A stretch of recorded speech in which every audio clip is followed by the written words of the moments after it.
오늘은 이 성경적인 그런 자존감에 대해서 좀 말씀을 전하려고 해요. 그래서 나는 존귀한 자다라는 제목으로 하나님의 말씀 전하겠습니다. 자존감에 반대되는 감정은 열등감이죠. 혹시 여러분들 지금까지 살면서 나는 지금까지 한 번도 열등감을 가져본 적이 없어요, 그렇게 사셨던 분 혹시 계십니까?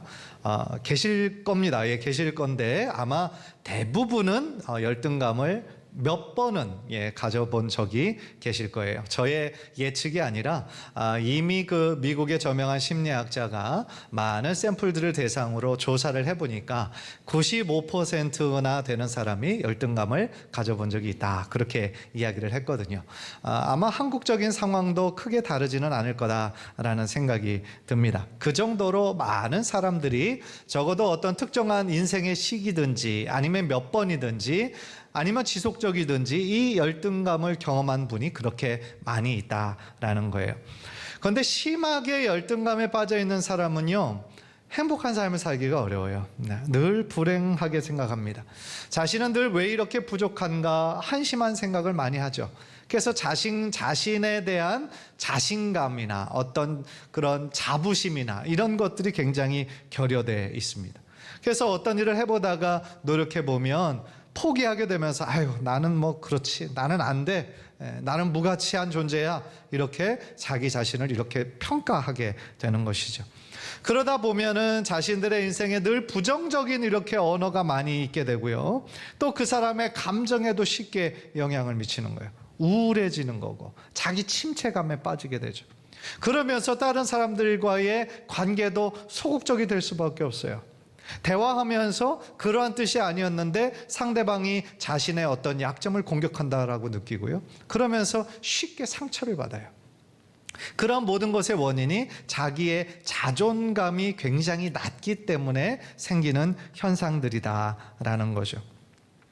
그 결과로 다른 사람들과의 만남을 차츰차츰 피하게 되면서 어떻게 되겠어요? 점점 더 외로워지는 것이죠. 이 모든 문제의 핵심은 어디서부터 오느냐? 자기 자신과의 관계에서 실패하는 데서 온다라는 거예요. 즉 자기 자신을 지금 세상의 기준으로만 바라보는 거예요. 그리고 자꾸 다른 사람들과 비교하면서 자꾸만 위축이 되는 것이죠. 그렇다면 여기에 대한 올바른 대처는 무엇일까요?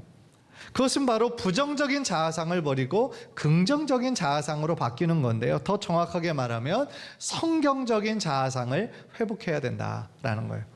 우리는 특별히 크리스찬으로서 어떠한 자아상을 가져야 되느냐라는 것이죠. 그렇다면 성경적인 자아상은 무엇일까요? 한마디로 얘기하면 가장 중요한 건 뭐냐면 우리 모두는 다 하나님의 형상을 따라 지음받은 존재다라는 거예요.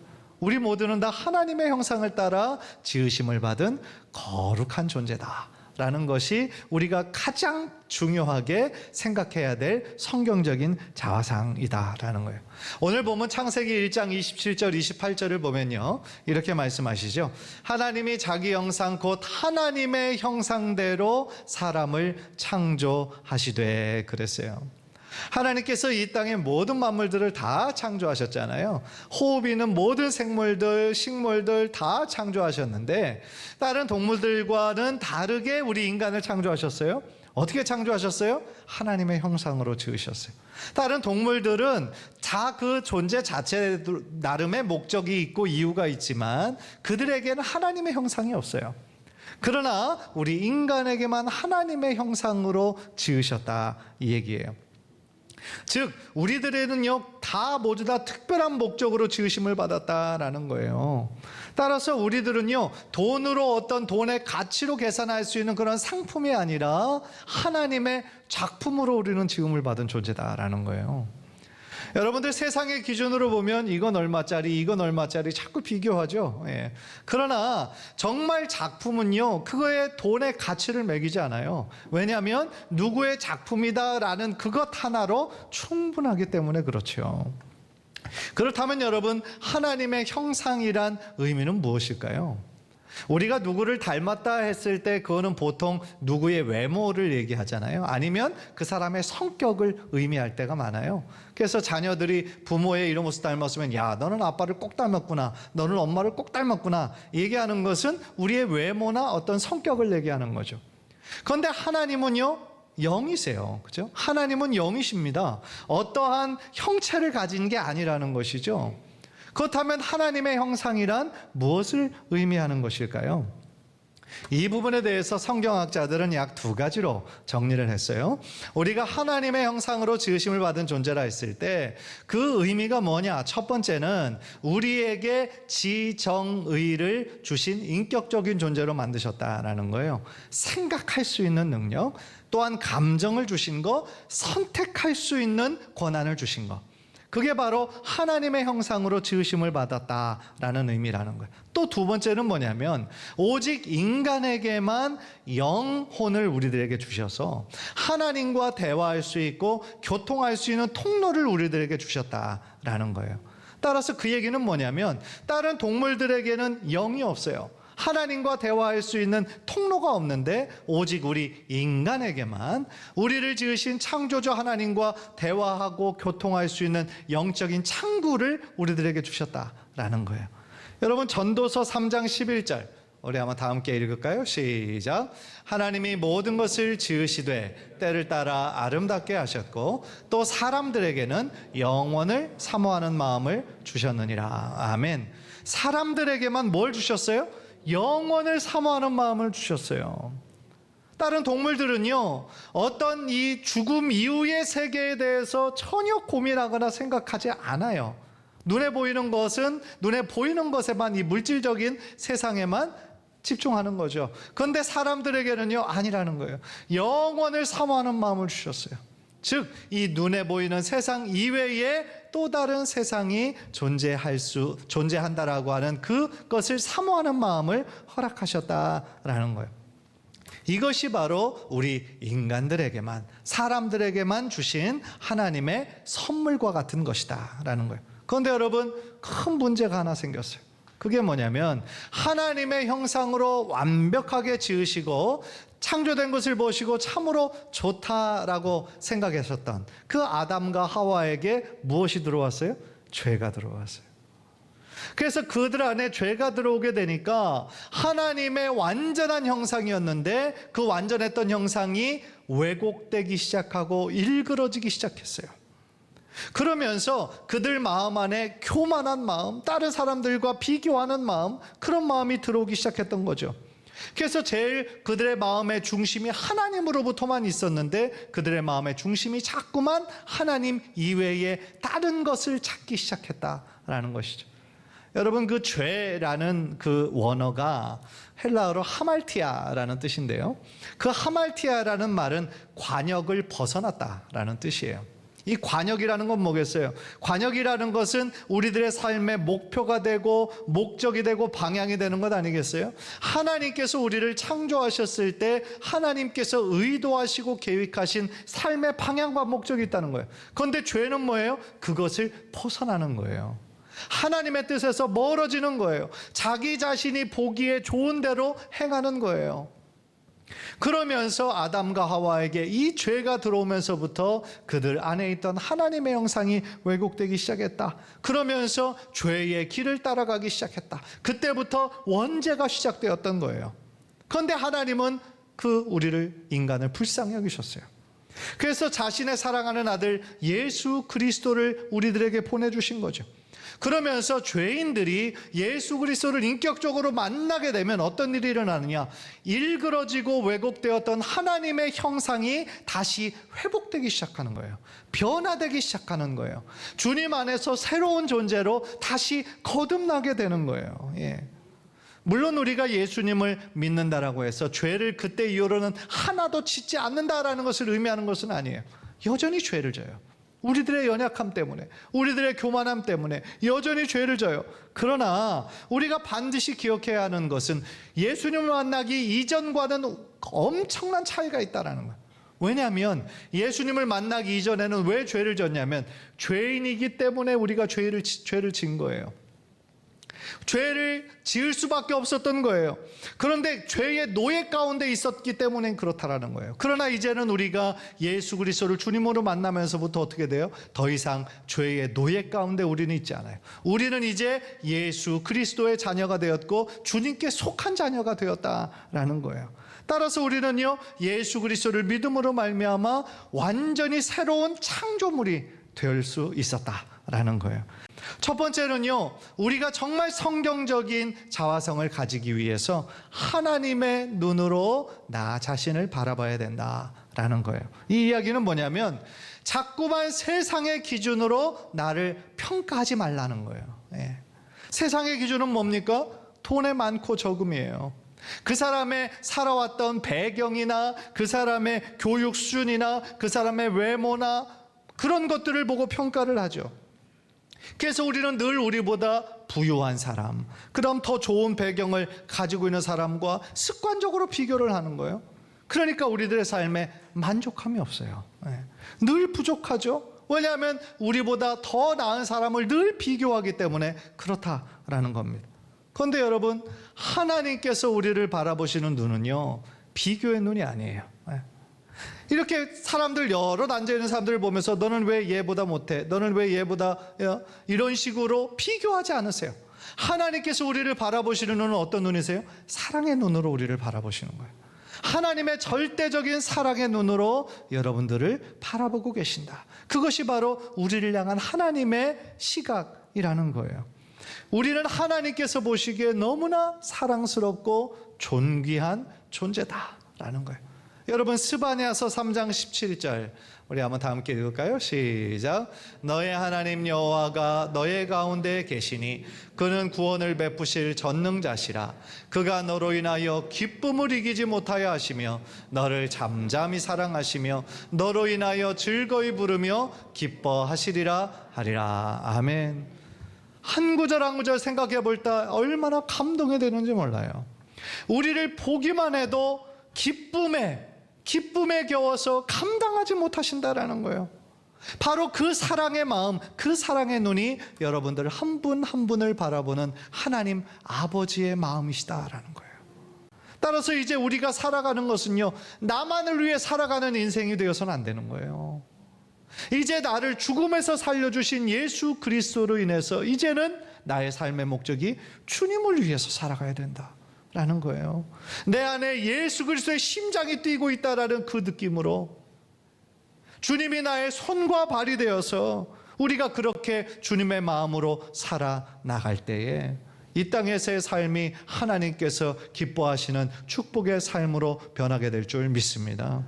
간절히 바라기는요, 자꾸만 세상의 기준으로 습관적으로 본능적으로 자꾸 다른 사람들과 비교하면서 열등감에 빠지고 불평 불만했던 부정적인 생각들을 이제는 십자가 앞에 다 내려놓고 이제는 하나님의 사랑의 눈으로 여러분들을 다시 한번 바라보시는 우리 성도님들 되시기를 주님의 이름으로 간절히 축복합니다.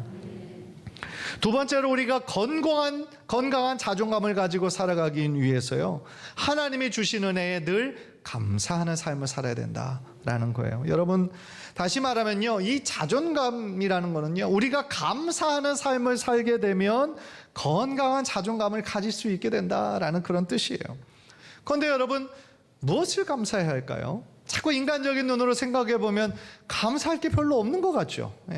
지금도 그냥 겨우 사는 것 같고 너무나 부족한 것 투성인데 뭘 감사하며 사느냐, 이렇게 물어보는 분들이 계실지도 모르겠어요.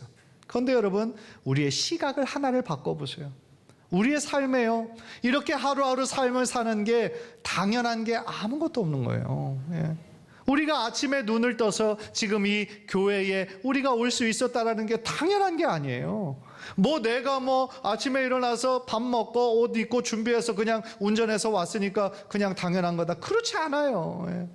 우리가 아까 찬양으로도 고백했던 것처럼 우리가 한 치 앞을 내다볼 수가 있습니까? 내일 일은 우리가 알 수가 없는 거죠. 따라서 우리가 지금 누리고 있는 것 중에 당연한 것은 아무것도 없구나, 모든 것이 하나님의 은혜구나 라는 그 생각을 우리가 매 순간 품게 되면요, 우리의 삶 속에 감사할 거리가 하나도 없는 것이 아니라 모든 것이 다 감사의 제목인 거예요. 우리가 지금 이 자리에 있는 것이 저절로 된 것입니까? 그렇지 않다라는 거죠. 하루에도 수많은 사람들이 수많은 사건 사고로 인해서 다치고 목숨을 잃죠. 그 누가 아침에 나갈 때 자신이 그렇게 사고당할 것을 누가 알았겠어요. 어떤 사람들은 평소보다 5분 일찍 나가가지고 타지 말아야 될 버스를 탄 사람도 있고요. 그렇죠? 어떤 사람들은 또 반대의 경우예요. 막 열심히 뛰었는데도 버스가 떠났어요. 아우 재수없다라고 생각했는데 알고 보니까 그 차가 사고가 났어요. 이런 경우도 있는 것이죠. 따라서 우리의 인생 중에요, 우리가 예측할 수 있는 것이 과연 몇 가지나 되겠어요, 여러분? 우리가 내일을 계획하고 또 다음 달을 계획하고 내년을 계획하긴 하지만 그냥 예측만 할 뿐이지 실제로 이루어지고 말고는 누구의 손에 달려 있는 거예요? 하나님의 손에 달려 있다라는 거예요. 따라서요, 이 세상에 절대로 우연이란 없는 거예요. 우리가 우리에게 주어진 모든 시간과 모든 상황 가운데 감사를 우리가 회복하게 되면은요, 나를 둘러싸고 있는 모든 부정적인 생각, 불평, 불만으로부터, 비교의식, 열등감으로부터 회복되는 역사가 저와 여러분의 삶 가운데 일어나시게 되기를 주님의 이름으로 간절히 축원합니다. 따라서 가끔씩요, 우리의 마음에 참 이런 그 열등감이나 우울증이나 어떤 부정적인 생각과 말들이 우리의 이 속에서 스물스물 올라올 때마다 더욱더 하나님을 의지적으로 찬양하고 의지적으로 하나님께 감사하는 삶을 통해서 부정적인 생각들이 완전히 사라지고 여러분들의 마음에 언제나 하나님께 감사하고 찬양하는 그러한 찬양의 향기로운 입술로 변화하는 여러분들의 삶이 되시기를 주님의 이름으로 간절히 축복합니다. 마지막으로 우리가 건강한 자존감을 우리가 갖기 위해서 예수님을 닮아가는 데 우리가 초점을 맞춰야 된다라는 거예요. 왜냐하면 우리들의 신앙적인 목표는요, 건강한 자존감을 갖는 것이 신앙의 목표가 아니에요. 건강한 자존감을 갖는 것을 목표로 삼는 것은 심리학에서 얘기하는 거예요. 상담에서 그렇게 얘기를 하는 거예요. 그래서 모든 인간관계의 문제가 자존감에서 비롯된다라고 심리학자들은 그렇게 분석을 하거든요. 그래서 그 건강한 자존감을 갖도록 세상의 방법으로 이렇게 돕지만 실제적으로 그런 것들은 그냥 어떻게 보면 그 순간 드러났던 문제만 조금씩 돕는 것이지, 우리의 인간의 근본적인 문제는 우리의 창조주 하나님을 만날 때 회복되게 될 줄 믿습니다. 예. 왜냐하면 하나님이 우리를 창조하셨어요. 그리고 하나님이 우리들의 모든 인생을 다 아세요. 따라서 우리가 하나님을 만나고 예수 그리스도 안에 우리가 참된 그 관계를 회복하게 될 때에 우리 신앙의 올바른 목표가 건강한 자존감을 갖는 것이 목표가 아니라 오히려 예수 그리스도를 닮아가는데 우리가 초점을 맞추고 살아가야 된다라는 거예요. 예수님을 닮아가려고 노력하다 보면 어떻게 될까요? 우리들의 입술이, 우리들의 언어가 달라지는 거예요. 예수님이라면 어떻게 하셨을까를 늘 우리가 질문하게 되면 우리들의 마음에 있던 부정적인 생각들, 그리고 다른 사람들을 시기하고 질투하는 이러한 생각들이 주님께서 보시기에 이거는 좋아하실 것이 아닌데 라는 생각이 드는 것이죠. 따라서 우리들의 입술이 더 거룩해집니다. 그리고 우리의 생각과 우리들의 삶이 주님께서 기뻐하시는 삶으로 차츰차츰 제자리를 찾게 된다라는 거예요. 사실은요, 우리가 예수님을 닮아가는 것을 우리 신앙의 목표로 삼아야 하는 그 이유가 바로 예수님이 하나님의 완전한 형상이시기 때문이다라는 거예요. 골로새서 1장 15절 보세요. 골로새서 1장 15절. 그는 보이지 아니하시는 하나님의 형상이요 모든 창조물보다 먼저 나신 자니 그랬어요. 우리가 예수님을 닮아가려고 노력할 때에 하나님의 완전하신 형상을 우리가 따라갈 수 있게 된다라는 거예요.